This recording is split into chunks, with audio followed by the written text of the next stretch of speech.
Today I'm going to take you through a seated resistance band workout. So there's a variety of reasons why you would need to perform a resistance band or a workout in general from the seated position.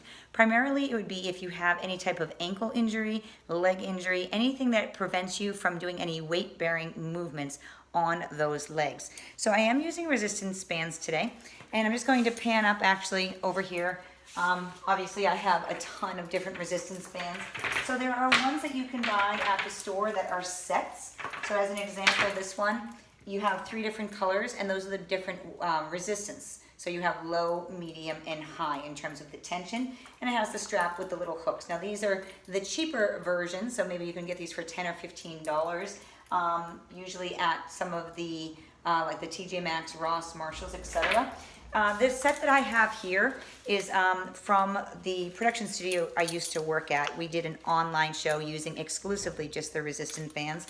With these, you can see they're much meatier, the carabiners, as well as the handle. The handle, you can see, is a significantly difference in terms of quality as well as the size. So especially for men, this is much better. It's just more comfortable. So I believe you can get these on Amazon. These were customized for our studio. But you can get them on Amazon. Now the cool thing is you want to look for a set that also has what's called a door anchor. So if you're familiar with TRX, you know what a door anchor is. Basically it allows you to secure the resistant bands to a door. Now I'm going to be using my interior door here, or actually my exterior door. The door does open in. I have a deadbolt, so that's okay, but ideally you're going to anchor this so as you're pulling the door closed, not you're pulling it open, especially if you're using a door inside your home and doesn't have something you can deadbolt it to really secure it closed. Please, please, please only secure it to the door, so as you're doing any pulling against that door, you're actually pulling the door tighter in the closed position versus trying to pull it open. If it's not latched correctly, you can imagine that's not a good situation. All right, so I'm gonna go ahead and show you guys. You're just going to take this, if you have that door anchor, and the door anchor, you just slip the resistant band through it, and you just open up the door, and you either put it on the top or on the side. Now for purposes of today, I'm pretty much going to be using a side anchor because we're going to be doing seated exercises, as I had mentioned. So again, I deadbolted my door, but if you have an interior door, you're going to want to be doing this against a closed door. Now when we're doing resistant band training, you want to make sure that you're starting with the resistant band handles even.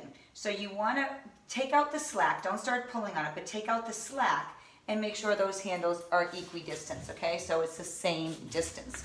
I'm gonna move this back just a little bit. So we're gonna start off with what is called the seated row. So you're going to start sitting, I'm sitting on a yoga ball. You can also be sitting in a chair or in a bench. And you're going to have those arms out straight, and you're just going to row back. So you're just rowing those arms back, squeezing those shoulder blades together. All right, simple enough. Now again, the different colored bands offer different resistance. This is a 5-pound band. I also have 8s all the way up to 19. So you're going to want to play with the resistance level a little bit to see which one works best for you. Resistant band training works on time under tension. So you want to be doing about 3 sets of 20 is a great program. That's personally what I like. If you're not sore after doing the 3 sets of 20, next time you do want to bump up that weight of that band. All right, so when we're doing that seated row, you're working your back muscles as well as the bicep. Anytime you work your back, you also work your bicep. From here, we're going to turn it exclusively into bicep, and you're going to curl up to the temple of your forehead there. So keeping your elbow to your shoulder in one nice straight line, you're just curling up. The elbow is the only joint moving. The shoulder blade is not moving. Now on this, probably that 5 to 8 pounds would be good. On that row, probably 8 to 13 for females, maybe a little bit heavier for men, or the very dark resistant band. All right, so that's back and bicep. Obviously the bicep curl is bicep. Now you're going to turn it around, and you're going to have to position yourself so that you get the arms, hands, one on each side. Again, you're going to have to play with the distance and the resistant band. Now the distance, the further you are away from that anchor point, obviously more tension. Now, right here, I'm taking out the slack. I feel just a little bit of a pull on my arms, okay? But you wanna make sure that the ending position, we're gonna do a fly here, that you have some good tension there. So opening it up and squeezing it closed. So if you don't have a heavy enough resistant band, all you have to do is just slide yourself further from the anchor point, putting more resistance on that band. Now, another word of caution is that if you're using the very, very light, the yellow bands, you don't want to put too much tension. Otherwise, they could snap, all right? So obviously, use your judgment. On a very strong exercise move, you're going to want to use a heavier band or a darker band. So this is the chest fly. This is working our chest as well as a little bit of the triceps. Now, you don't want to let that arm extend too far backwards where it's comfortable. And then as you are flying those arms forward, pretend there is a yoga ball in front of you, so you maintain a little bit of a bend to your elbow, wrapping your arms around that ball. Now, obviously, my arms are straight. They're not in a big circle, but the idea is that you're keeping that elbow a little bit bent, all right? So that's working the chest. From there, we're going to turn around and face that anchor point again, and we're gonna work the tricep, the back of the arm. So back and bicep go together, chest and tricep go together. So for that tricep, you're gonna have nice straight arms. You're gonna need to bring yourself closer to the anchor point or go lighter on that resistance band, sitting up nice and tall, and you're going to press those arms back. So nice straight arms. The biggest part of the motion to benefit the tricep is behind the booty. So you don't wanna come all the way forward like this. Come to where your hands are about mid-thigh, and then really make sure you're pressing back. The tricep is activated once it is behind the body, pressing back, all right? So we took care of chest and triceps there, so back, biceps, chest, and triceps, and then we can go into a little bit of shoulder on that upper body.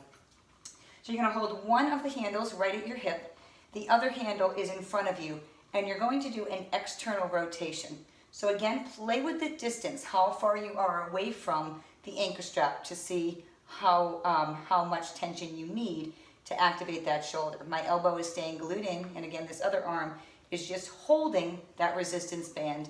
So as I do that external rotation, I'm not feeding the band through that loop, all right? Again, we are gonna do 3 sets of 15 to 20 on these smaller muscle groups.